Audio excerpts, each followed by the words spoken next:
Hello everyone, welcome back again. तो इससे पहले के वीडियो में जो हम शेड्यूल का एमसीसी का जो शेड्यूल आया था रजिस्ट्रेशन के रिगार्डिंग, तो उस वीडियो में ही हम बोल दिए थे कि इस साल काउंसलिंग का रूल्स एंड रेगुलेशन में चेंज होने वाला है। वहाँ रजिस्ट्रेशन का शेड्यूल देख के समझ में आ गया था, ठीक है। तो जो उस टाइम बोले थे कि जैसे ही एमसीसी का जो ऑफिशियल ब्रोश्योर है आता है, तो उसमें रूल्स एंड रेगुलेशन में जो मेजर चेंजेस है वो बता देंगे।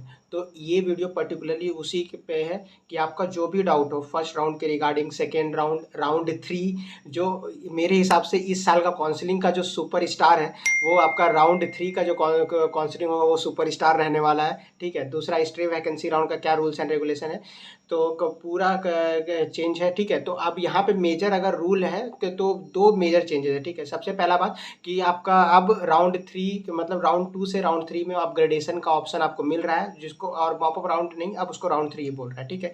तो राउंड 2 से राउंड 3 में अपग्रेडेशन का मौका मिल रहा है आपको, ठीक है। कैसे कर सकते हैं वो बताएंगे। और दूसरा स्ट्रे वैकेंसी राउंड में आपको, अगर आपको स्ट्रे वैकेंसी राउंड में सीट अलॉट हो जाता है और अगर आप उस सीट को ज्वाइन नहीं करते हैं, तो आपको 2 साल के लिए काउंसलिंग से बाहर कर दिया जाएगा, बैंड फ्रॉम द काउंसलिंग। मतलब अगर आपको स्टे वैकेंसी राउंड में इस साल कॉलेज मिलता है और आप अलॉट होता है और आप एडमिशन नहीं लिए, तो अगले साल आप काउंसलिंग में पार्ट ही नहीं ले सकते, आपका नीट में कितना ही मार्क्स हो, ठीक है। तो इस आपका जो रूल्स एंड रेगुलेशन इसको डिटेल्स में जानेंगे। हो सकता है कि वीडियो थोड़ा लंबा हो जाए, आपका 20 मिनट या 30 मिनट्स भी लग सकता है, लेकिन वीडियो को आप कंप्लीट देखना, जिससे आपका रूल्स के रिगार्डिंग जो भी कंफ्यूजन है वो क्लियर हो जाए। वीडियो को स्किप मत करना, नहीं तो हो सकता है एक दो रूल आपका छूट जाए, जिससे आपको काउंसलिंग में थोड़ा प्रॉब्लम हो सकता है, ठीक है। तो वीडियो को बस पूरा देखना, तो तुम्हारे बेनिफिट के लिए बोल रहे हैं। हाँ, चैनल पे नया हो तो सब्सक्राइब कर लेना। इसी तरह के जो काउंसलिंग रिलेटेड जितना भी इंपॉर्टेंट अपडेट है चैनल पे टाइम टू टाइम मिलते रहता है। तो आप चलो वीडियो शुरू कर लेते हैं, ठीक है। तो यहाँ पे तुम देख सकते हो कि ये जो एमसीसी का ब्रोक्योर है, नीट यूजी का जो एमसीसी काउंसलिंग करवाएगा वो MBBS, BDS and BSc nursing के लिए करवाएगा 2023 में, ठीक है। तो आप यहाँ पे देख सकते हैं फिर इंफॉर्मेशन बुलेटिन। तो ये इंफॉर्मेशन फॉर कैंडिडेट है, इसको तुम खुद से पढ़ लेना। ऐसा कुछ इंपॉर्टेंट मतलब ऐसा कुछ नहीं है कि तुमको कोई प्रॉब्लम समझने में प्रॉब्लम होगा, तुम आसानी से समझ सकते हो, ठीक है। नेक्स्ट चलते हैं। यहाँ पे ये सब तुम पढ़ सकते हो खुद से, इसमें तुमको मेरे बताने लायक उतना कुछ है नहीं कि प्रॉब्लम है। ये एब्रीविएशन है जो अंदर यूज़ करने वाला है ब्रोक्योर में, ठीक है। इसको ब्रोश्योर में पढ़ लेना। ये इंडेक्स है कि कहाँ पे क्या मिलेगा, तो यहाँ भी तुम खुद से पढ़ सकते हो, उतना कुछ टफ नहीं है। ये बता रहा है नीट काउंसलिंग क्या है और एमसीसी कैसे काम करता है, ठीक है। चैप्टर 1 को रोल ऑफ एमसीसी नीट में कैसे काम करता है वो सब है, तुम देख सकते हो खुद, इसमें कुछ उतना टफ चीज़ नहीं है। हाँ, यहाँ पे थोड़ा बता देते हैं कि एमसीसी जो है आपका किस किस चीज़ का काउंसलिंग करवाएगा। तो ये एमसीसी जो है आपका 15% ऑल इंडिया कोटा एआईक्यू का आपका जो भी स्टेट गवर्नमेंट मेडिकल कॉलेज है उसका 15% सीट का काउंसलिंग करवाता है। 100% एमबीबीएस बीडीएस सीट किसका, बीएचयू ओपन। तो बीएचयू का 100% सीट का काउंसलिंग एमसीसी ही करवाता है। दूसरा एम्स, एम्स में आप जानते होंगे कोई भी स्टेट कोटा नहीं होता है, सॉरी, एम्स में कोई भी स्टेट कोटा नहीं होता है, सारे का काउंसलिंग एमसीसी करवाएगा। 100% सीट जो है वो एमसीसी काउंसलिंग करवाएगा। दूसरा आपका क्या है, जिपमर का भी काउंसलिंग एम मतलब कि आपका एमसीसी करवाएगा। एएमयू का 15% all India quota seat of DU IP university का भी यही करवाने वाला है, ठीक है, एमसीसी। और जामिया यूनिवर्सिटी का भी ये जामिया मालिया इस्लामिया का काउंसलिंग भी एमसीसी करवाएगा, ठीक है। 15% all India quota seat of EIC seat का भी 15% एमसीसी करवाएगा। तो ये सब सीट हुआ, ठीक है। तो ये देख सकते हैं। अब यहाँ रिजर्वेशन पॉलिसी दिया गया है कि क्या सेंट्रल का रिजर्वेशन पॉलिसी क्या है आपका, ईडब्ल्यूएस पीडब्ल्यूडी एससी एसटी, आप देख सकते हैं परसेंटेज वाइज क्या रिजर्वेशन पॉलिसी है फॉर सेंट्रल गवर्नमेंट, ठीक है। अब नेक्स्ट चलते हैं। तो ये सब तुम पढ़ सकते हो खुद से भी। बोले तो अगर हाँ ये वाला पीडीएफ चाहिए तो एमसीसी का ऑफिशियल वेबसाइट में दिया गया है, वहाँ से जाकर डाउनलोड करके आप तुम पढ़ लेना। वीडियो तो देख लो, लेकिन वीडियो देखने के बाद ये पीडीएफ खुद से भी ब्रोश्योर पढ़ लेना एक बार, तुमको हेल्प हो जाएगा काउंसलिंग में, ठीक है। एंड तो आगे देख लेते हैं। ये हाँ कन्वर्जन, मतलब लास्ट एल्गोरिदम में सीट कन्वर्जन कैसे काम करता है, ठीक है। दूसरा क्या है, हाँ डीम्ड यूनिवर्सिटी। डीम्ड यूनिवर्सिटी ये भी रूल्स एंड रेगुलेशन इस बार चेंज हुआ है कि डीम्ड यूनिवर्सिटी का जो स्टे वैकेंसी राउंड है फॉर डीम्ड यूनिवर्सिटी, तो डीम्ड यूनिवर्सिटी का भी स्टे वैकेंसी राउंड अब से जो है आपका एमसीसी ही करवाएगा। पहले नहीं करवाता था डीम्ड यूनिवर्सिटी, लेकिन अब स्टे वैकेंसी राउंड का भी डीम्ड यूनिवर्सिटी का भी काउंसलिंग मतलब एमसीसी ही करवाएगा, ठीक है। और और देख लेते हैं, ये सब तुम खुद से पढ़ सकते हो। हाँ, ये रिजर्वेशन पॉलिसी फॉर एम्स के लिए रिजर्वेशन पॉलिसी है। तो जो सेम आपका वो था ना, मतलब कि सेंट्रल गवर्नमेंट की रिजर्वेशन पॉलिसी, वही एम्स में भी लगभग सेम ही रहता है, ठीक है। एंड देन आपका एलिजिबिलिटी क्राइटेरिया है कन्वर्जन, ये ऐसे। अब यहाँ पे चैप्टर, अब डायरेक्ट हम लोग 12 पे चलते हैं। ये सब तुम पढ़ सकते हो, काउंसलिंग कौन कौन सा पार्ट होता है, ये थोड़ा इन्फॉर्मेशन है, ठीक है, और कुछ नहीं है।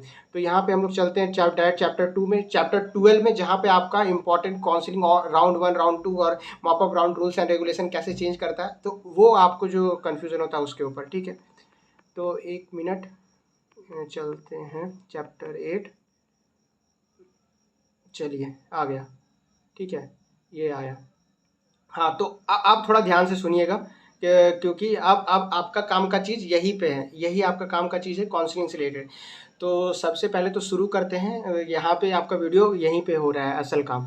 आप तो यहाँ पे देख सकते हैं, सबसे पहले लिखा है कैंडिडेट आपने जिस मोबाइल नंबर से या ईमेल एड्रेस, जो मोबाइल नंबर और email address NEET UG counselling के रजिस्ट्रेशन के टाइम दिया था, उसी मोबाइल नंबर और ईमेल एड्रेस से आपको एमसीसी काउंसलिंग के लिए भी रजिस्टर करना है। तो वही लिखा हुआ है, candidates are inform that email address mobile number submitted by the candidate in online application form of NTA for registration of the MCC portal counselling. तो वही बोल रहा है, ईमेल एड्रेस और मोबाइल नंबर जो एनटीए नीट रजिस्ट्रेशन के time दिया था, वही वाला एमसीसी में भी देना है आपको। दूसरा, जितना भी इंफॉर्मेशन आपको एमसीसी शेयर करेगा वो आपके रजिस्टर्ड ईमेल एड्रेस पे शेयर करेगा, ठीक है। रजिस्टर्ड ईमेल एड्रेस पे या एसएमएस के थ्रू, मैसेज के थ्रू आपका मोबाइल नंबर पे भेजेगा। दूसरा बात बोल रहा है कि अगर कोई भी मतलब कि कोई भी स्टूडेंट चाहते हैं कि वो उनका एमसीसी जो है नंबर दूसरे नंबर से लॉगिन या चेंज कर दे, तो ऐसा नहीं होगा, ऐसा एमसीसी नहीं करेगा। तो ऐसा कोई भी रिक्वेस्ट नहीं माना जाएगा आपका। Change of registered mobile number या ईमेल एड्रेस का चेंज, जो आपका मतलब कि एनटीए ने रजिस्ट्रेशन के टाइम दिए थे, उसमें अगर आप चाहते हैं चेंज है, वैसा कुछ नहीं है। जो मोबाइल नंबर और ईमेल एड्रेस से किए थे वही एमसीसी में आपको वही उसी से करना है, ठीक है। एक ही पॉइंट को 3 बार लिखा है, सो दैट आपको मतलब कि कोई कंफ्यूजन ना रहे, सो ठीक है। यहाँ पे जो पॉइंट लिखा हुआ है कि candidate are advised to use laptop computer, हाँ, ये एक ऐसे इंपॉर्टेंट पॉइंट ये कि आपको जो है कि काउंसलिंग का जो आप फॉर्म फिलअप कीजिएगा वो लैपटॉप या कंप्यूटर से कीजिएगा। अगर आपके पास नहीं है तो सामने साइबर कैफे में जाके भरवा सकते हैं। लेकिन हाँ, याद रखिएगा, जब वहाँ आप पेमेंट कीजिएगा तो पेमेंट आप अपना कार्ड से कीजिएगा, ठीक है। क्योंकि जब रिफंड आता है तो आपके जिससे आप पेमेंट करते हैं उसी पे वो रिफंड आता है, ठीक है। तो ये बहुत इंपॉर्टेंट है, वो साइबर कैफे वाला कार्ड या फिर उनके से पेमेंट नहीं कीजिएगा, अपने कार्ड से ही पेमेंट कीजिएगा, क्रेडिट कार्ड, डेबिट कार्ड। मान लीजिए बहुत से स्टूडेंट के पास बोलते हैं कि मेरे पास कार्ड नहीं है, तो क्या करें? अरे कार्ड नहीं है तो तुम्हारे पास कम से कम कोई यूपीआई तो होगा ही। तो यूपीआई तो आजकल सबके पास है, तो यूपीआई, पेटीएम, फोन पे, उसका भी ऑप्शन रहता है, तो उससे भी तुम पेमेंट कर सकते हो। लेकिन खुद का से करना, क्योंकि रिफंड उसी में आएगा। क्योंकि बाद में तुम मांगने जाओगे साइबर कैफे की रिफंड आया, वो बोल देंगे मेरे पास रिफंड नहीं आया अभी तक। तो ऐसा प्रॉब्लम से बचने के लिए तुम पेमेंट खुद का से करना, या तो तुम अपना कार्ड से कर लेना या तो यूपीआई से कर लेना, ठीक है। दूसरा, क्वालिफाइड, हाँ, क्वालिफाइड और एलिजिबल कैंडिडेट रजिस्टर कर सकते हैं। दूसरा, हाँ, एक यहाँ बोला गया है संदेश ऐप इंस्टॉल करें ना, वैसे उतना इंपॉर्टेंट मैसेज नहीं आता है, लेकिन आप बोला है तो कर लेना। संदेश ऐप क्या ही जाता है तुम्हारा, एक बार इंस्टॉल कर लेना, शायद कुछ मैसेज वैसेज आ जाए वहाँ भी इन्फॉर्मेशन, ठीक है। अब मेन स्टार्ट होता है आपका काउंसलिंग का डिटेल, ठीक है। तो आप यहाँ पे देख सकते हैं, ये जो है राउंड 1 का काउंसलिंग। तो वही आपको राउंड 1 का काउंसलिंग में आपका क्या है, ये आपका क्या दिया गया है, राउंड 1 का काउंसलिंग का रूल एंड रेगुलेशन देख लीजिए। तो यहाँ पे all India quota AIQ counselling करवाएगा सेंट्रल यूनिवर्सिटी, लाइक IMS है आपका, IMS BHU का जो हुआ, BHU हो गया, AMU और BSc नर्सिंग का भी यही करवाएगा, डेंटल डीम्ड यूनिवर्सिटी का, ये सब तो आपको पहले ही बता दिए। अब मेन रूल्स एंड रेगुलेशन क्या है, तो सबसे पहले आपको बोल रहा है कि main counselling registration include payment of non refundable registration fee. Non refundable registration fee मतलब जनरल के लिए आपका 1000 रुपीज़ लगता है, और एक जनरल EWS के लिए आपका 1000 रुपीज़ लगेगा। जो नॉन रिफंडेबल होगा रजिस्ट्रेशन चार्ज है। और OBC, SC, ST और PWD कैंडिडेट के लिए 500 रुपीज़ लगता है, ठीक है। और आपका जो रिफंडेबल सिक्योरिटी डिपॉजिट है, ठीक है, रिफंडेबल सिक्योरिटी डिपॉजिट है जो कि रिफंडेबल होगा फॉर गवर्नमेंट कॉलेजेस, वो आपका रहता है 10,000 for general EWS, and OBC, SC, ST, PWD के लिए आपका होगा 5,000 रुपीज़। तो टोटल आपका जनरल EWS के लिए टोटल जमा करना होगा 11,000 rupees for government colleges, and जो OBC SC ST PWD के लिए आपका 5,500 रुपीज़ जमा करना होगा, जिसमें से 5,000 रिफंडेबल है। इधर जनरल EWS का 10,000 रुपीज़ रिफंडेबल होता है। तो ये हो गया आपके रजिस्ट्रेशन फीस के रिलेटेड।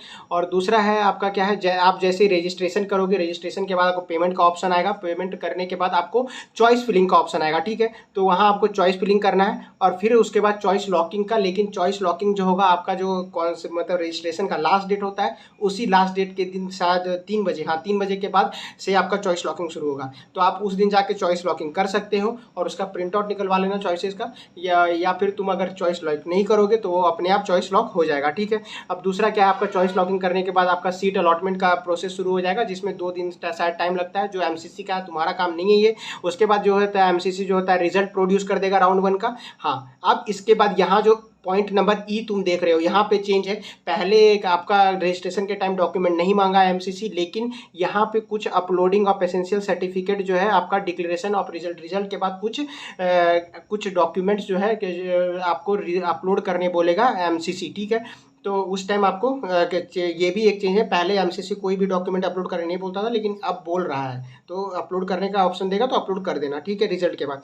अब दूसरा, उसके बाद अब मान लो रिजल्ट हो गया, अपलोड कर दिए, तो अब तुम्हारा मेन है कि आप physical reporting with original document at allotted medical dental college in the first round. अब तुम्हारे यहाँ पे क्या लिखा, candidate who have allotted seat in the round 1 can opt for upgradation, willingness to upgrade from round 1 to round 2 which will have to physically report with the original document. तो यहाँ पे तुमको समझना है कि राउंड 2 में मतलब तुम राउंड 1 में पार्टिसिपेट के रजिस्ट्रेशन चॉइस फिलिंग के बाद रिजल्ट हुआ और तुमको अलॉट कॉलेज हो गया, तो तुम्हारे पास 2 ऑप्शन है कि तुम जाके वहाँ पे कॉलेज में रिपोर्ट करके एडमिशन करवा लो और करवा लो, ठीक है। और दूसरा पॉइंट क्या बनता है कि तुम एडमिशन किए और तुम चाहो तो अपग्रेडेशन के लिए डाल सकते हो कि वहाँ तुमको कॉलेज में जाके बोलना है कि हमको सेकेंड राउंड में हम अपग्रेड करवाना चाहते हैं। तो वहाँ पे वो शायद कुछ कॉलेज में फॉर्म देते हैं जिसको फिल करना होता है तुमको, willingness to upgrade to second round.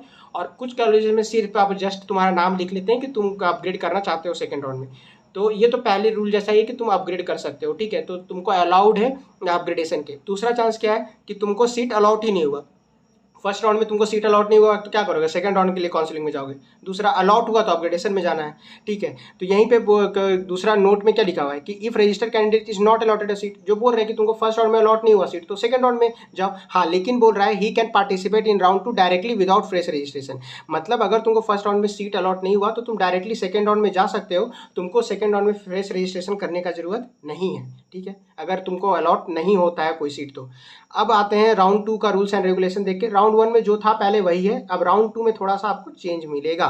तो यहाँ पे आप देख सकते हैं कि सबसे पहले ये राउंड 2 का काउंसलिंग है। तो यहाँ पे देख सकते candidates who registered for round 1 did not get any seat allotted are not required to register again, also candidate who have not reported in round 1। हाँ, तो यहाँ पे 2 पॉइंट बोल रहा है। सबसे पहले क्या है कि राउंड 2 में तुमको अगर तुमने रजिस्टर किया था तुमको कोई सीट नहीं मिला, तो अगर कोई सीट नहीं अलॉट होता है तो तुमको राउंड 2 में फ्रेश रजिस्ट्रेशन करने का जरूरत नहीं है। तो लेकिन हाँ, choice filling fresh registration either तुमको करना हो ना करना हो, नेक्स्ट राउंड में तुमको फ्रेश चॉइस फिलिंग जरूर करना होगा। तो राउंड 2 में अगर तुमको फर्स्ट राउंड में सीट अलॉट नहीं हुआ, राउंड 2 में जाते हो तो रजिस्टर का फ्रेश रजिस्ट्रेशन करने का जरूरत नहीं है, बट फ्रेश चॉइस फिलिंग करना होगा कि किसी को भी, चाहे वो अपग्रेडेशन हो नया है, आपको फ्रेश चॉइस फिलिंग करना होगा। दूसरा क्या, candidate who have not reported in round 2 need not register again.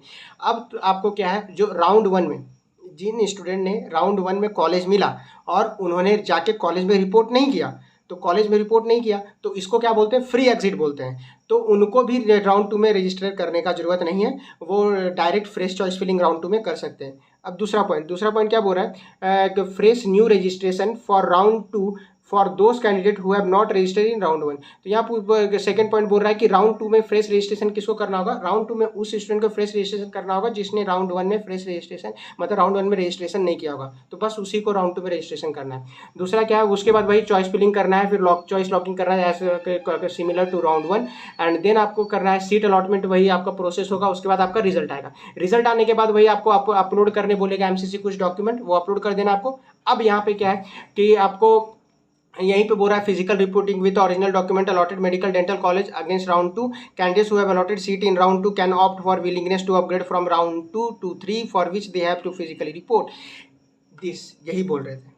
ये तुम्हारा सुपरस्टार जो इस बार चेंज किया है, इससे हमको थोड़ा मतलब कि खुशी है, अच्छा रूल है, आप स्टूडेंट फ्रेंडली आप लोग के लिए ही है।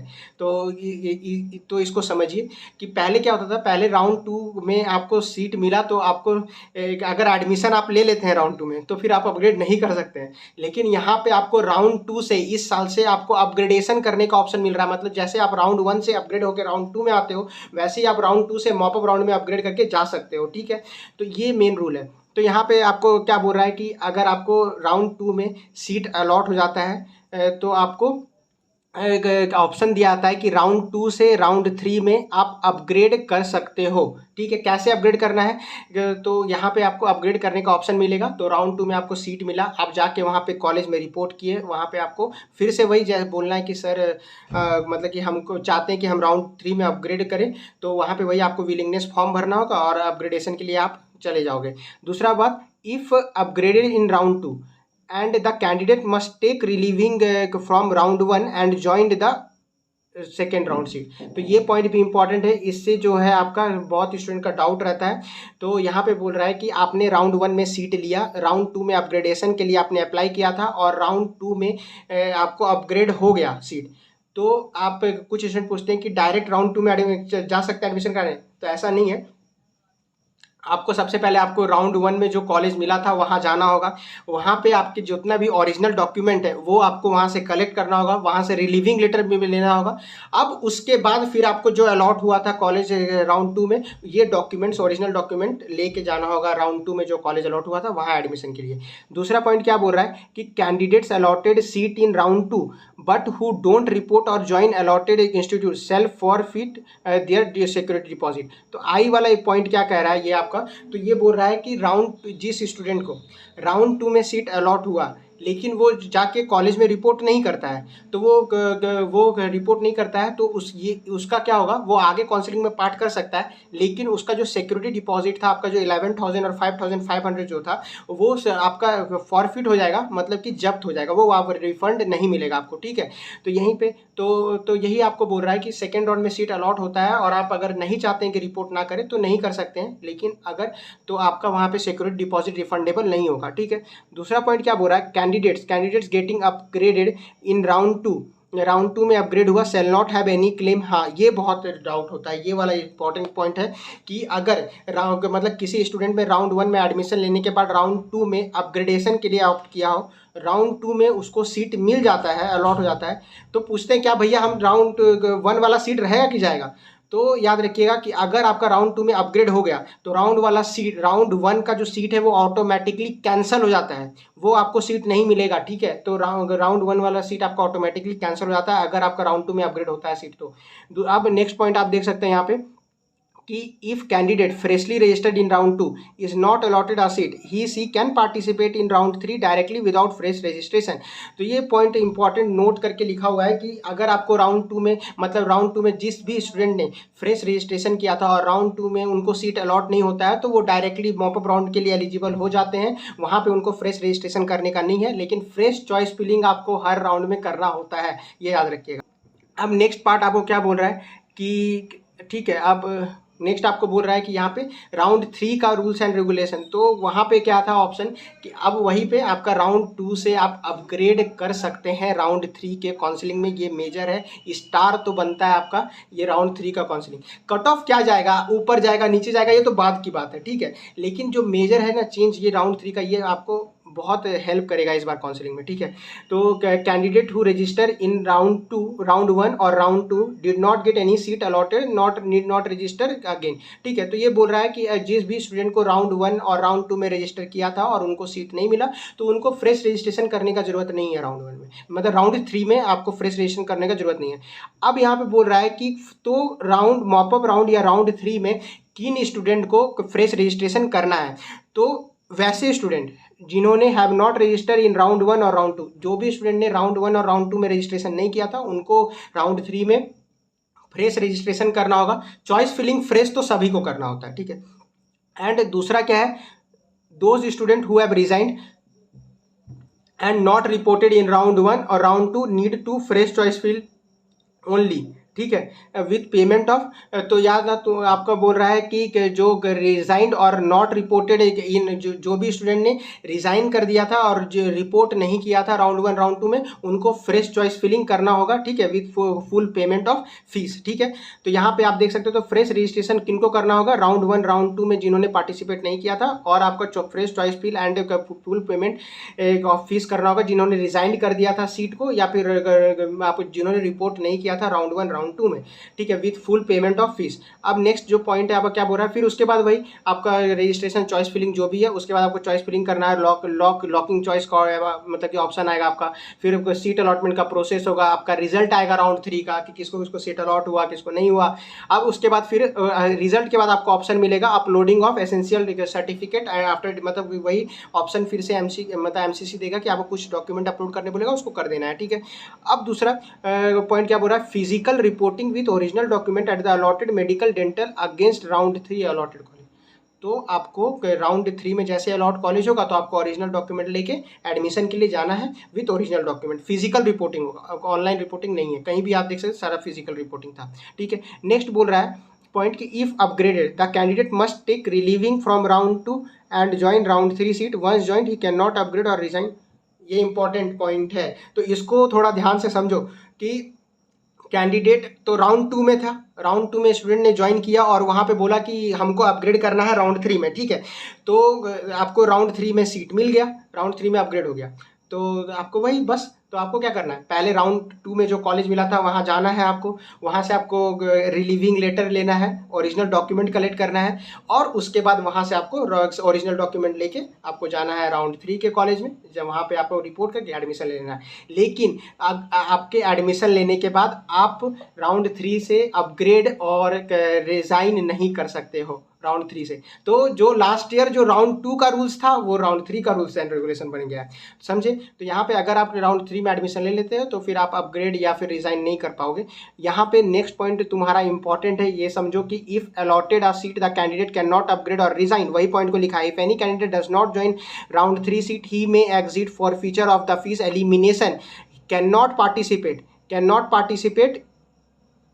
Participate in further round of counselling. यहाँ पे तुमको ध्यान रखना, can not participate in further rounds of counselling. तो ये जो आई पॉइंट है इसको तुमको इंपॉर्टेंट समझना है कि राउंड 2 में मतलब राउंड 3 में अगर तुमको सीट अलॉट होता है और सीट अलॉट होने के बाद अगर तुम मतलब कि एडमिशन ले लेते हो, तब तो अपग्रेडेशन रिजाइन का चांसेस तो है ही नहीं, कॉलेज छोड़ ही नहीं सकते हो एडमिशन लेने के बाद।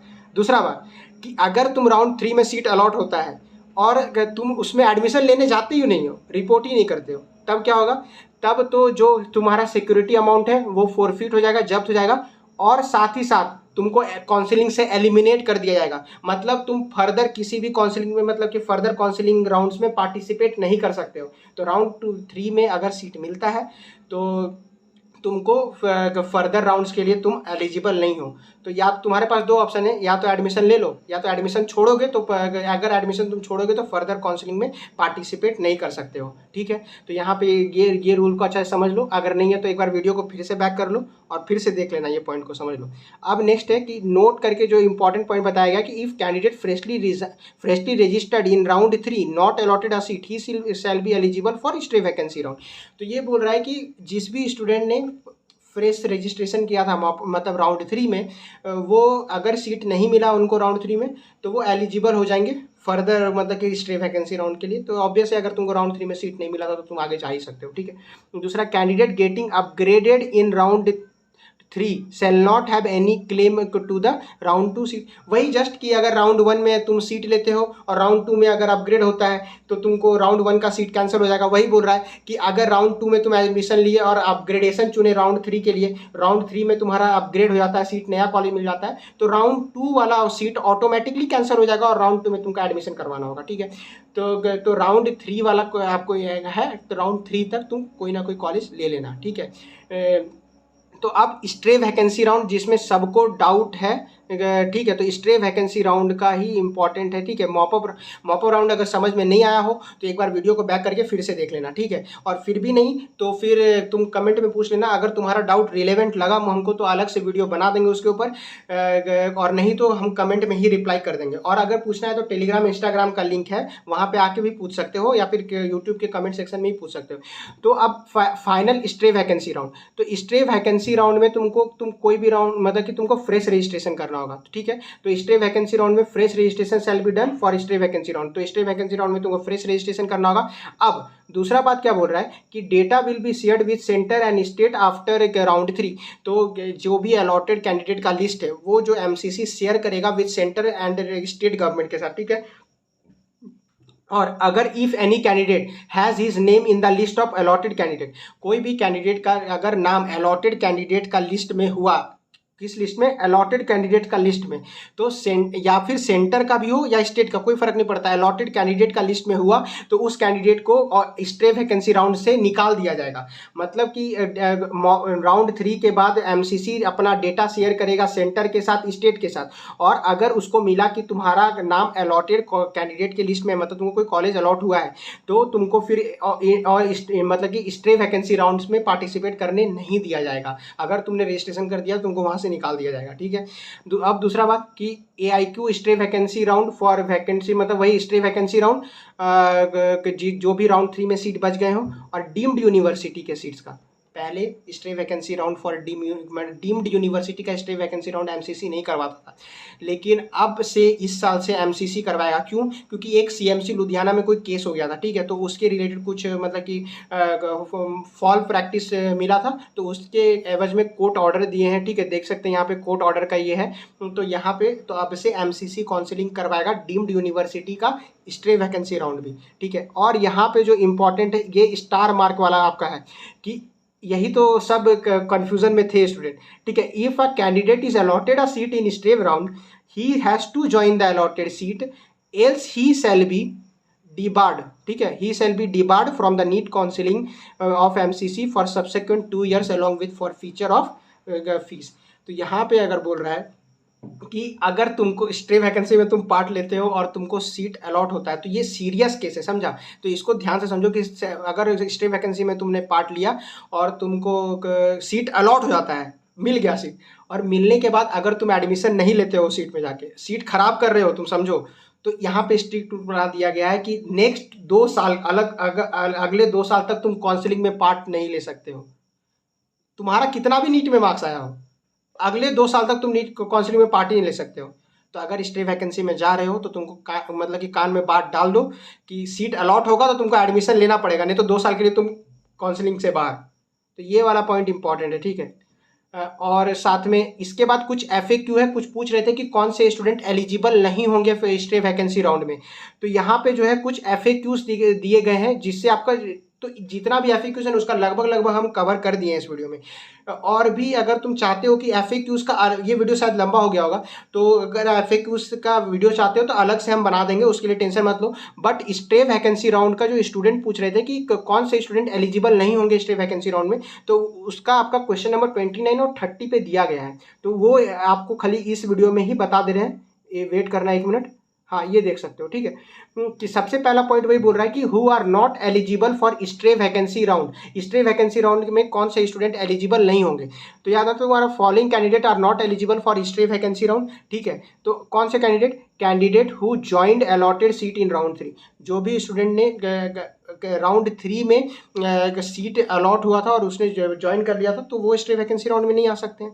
दूसरा पॉइंट क्या बोल रहा है कि जिस भी स्टूडेंट को सीट राउंड 3 में अलॉट हुआ था, तो वहीं पे बोला गया था ना कि अगर राउंड 3 में सीट अलॉट होता है और तुमने एडमिशन नहीं लेता तो तुम फर्दर राउंड में काउंसलिंग में पार्ट नहीं ले सकते हो। तो वही पॉइंट यहाँ लिखा हुआ है कि राउंड 3 में सीट अलॉट हुआ तो तुम स्ट्रे वैकेंसी राउंड में पार्टिसिपेट नहीं कर सकते हो, ठीक है।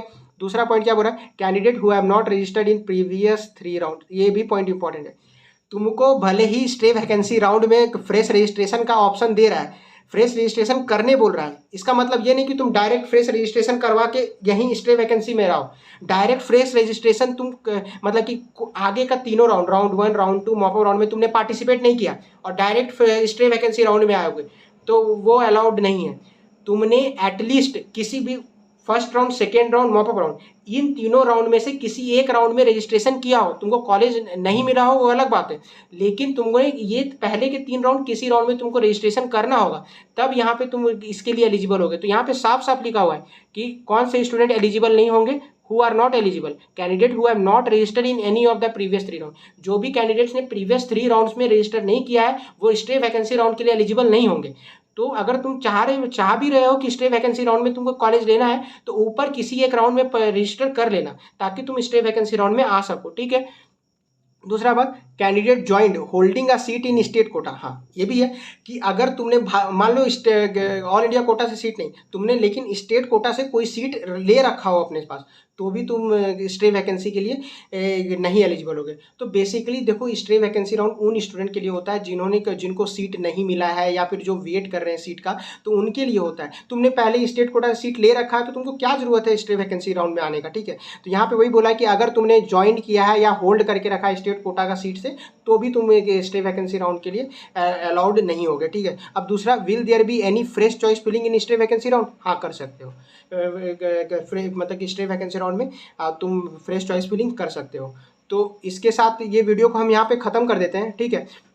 बाकी एक FAQ का वीडियो अलग से आ जाएगा। एक बार और मॉपअप राउंड और जो स्टे वैकेंसी राउंड का जो हार्श रूल है जिससे तुमको इफेक्ट पड़ेगा उसको एक बार और बता देते हैं, सो दैट तुम गलती ना करो। एक ही चीज़ को तुम लोग बार बार गलती करते हो और फिर बोलते हो कि ये गलती हो गया, ठीक है। तो ऐसा काम तो पहले पूरा देखो, उसके बाद फिर कैसे गलती होगा, ठीक है।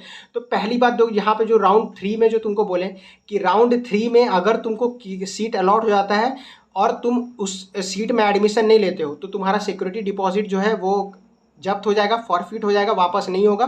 साथ में तुमको फर्दर राउंड काउंसलिंग में पार्टिसिपेट करने नहीं दिया गया है अगर राउंड 3 में तुमको सीट अलॉट हो जाता है। यहाँ पे क्या किया जा रहा है, सिर्फ इस साल कोई फर्दर राउंड का काउंसलिंग में तुमको पार्टिसिपेट नहीं करने दिया गया है फॉर राउंड 3 अगर सीट अलॉट होता है और तुम एडमिशन नहीं लेते हो। बट स्टे वैकेंसी राउंड में तो इससे और ज़्यादा कर दिया है कि स्टे वैकेंसी राउंड में तुमको सीट अलॉट हो जाता है और तुम एडमिशन नहीं लोगे तो तुमको 2 साल के लिए वहाँ पे तो सिर्फ इस साल आगे कोई राउंड में काउंसलिंग नहीं पार्ट कर सकते हो राउंड 3 में। बट स्ट्रेट वैकेंसी राउंड में सीट अलॉट हुआ और तुमको मतलब उस कॉलेज में एडमिशन नहीं लेते हो, तुम सीट खराब कर रहे हो, उस कॉलेज का MBBS सीट तुम खराब कर रहे हो, तो ऐसा रूल बनाना जरूरी है। तो तुम आगे 2 साल तक कोई भी काउंसलिंग में पार्टिसिपेट नहीं कर सकते हो MCC के काउंसलिंग में, ठीक है। तो एक बार अगर फिर भी कन्फ्यूजन बचा हो तो एक बार वीडियो को बैक करके एक बार और देख लेना। फिर भी डाउट रहे तो कमेंट सेक्शन में पूछ लेना। इंस्टाग्राम, टेलीग्राम पे अभी भी हम 250 स्टूडेंट से अभी रेगुलर कांटेक्ट में है, तो वहाँ पे उन लोग का डाउट के अगर आपका जेन्युइन डाउट रहा कि सही आपका डाउट है जिससे आपको प्रॉब्लम हो रहा है तो हम रिप्लाई कर देंगे। नहीं तो उस पर कि अगर वो बहुत इंपॉर्टेंट डाउट हुआ कि सब स्टूडेंट को आ सकता है तो उस पर एक अलग से वीडियो भी आ जाएगा, ठीक है। तो अगर चैनल पे नए हो तो चैनल को सब्सक्राइब करने ला। Till then see you in the next video. Thank you, have a nice day.